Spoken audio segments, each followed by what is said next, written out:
আসসালামু আলাইকুম।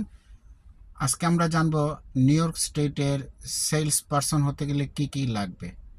প্রথমত বয়স হতে হবে 18 বছর, নিউ ইয়র্ক স্টেটের রেসিডেন্ট হতে হবে,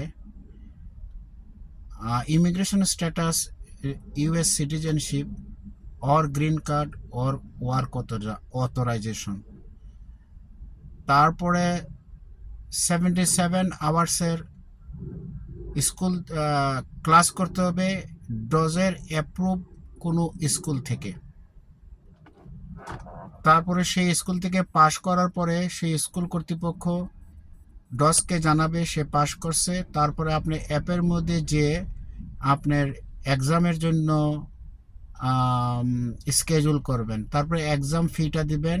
এখন পর্যন্ত জানি $15 লাগবে। তো এরপরে আপনার সেই এক্সাম পরীক্ষা অ্যাটেন্ড করার পরে পাশ করলে আবার অ্যাপে ঢুকে তারা যে যে কাগজপত্র চাইবে সেই কাগজপত্র জমা দেওয়া লাগবে। তার আগে আপনাকে কোনো একটা ব্রোকারের সাথে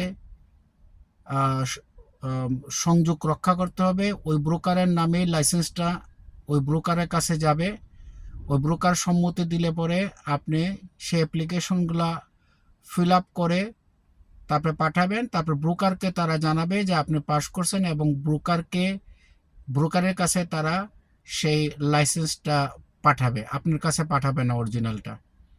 তো এই ছিল আজকের। থ্যাঙ্কস।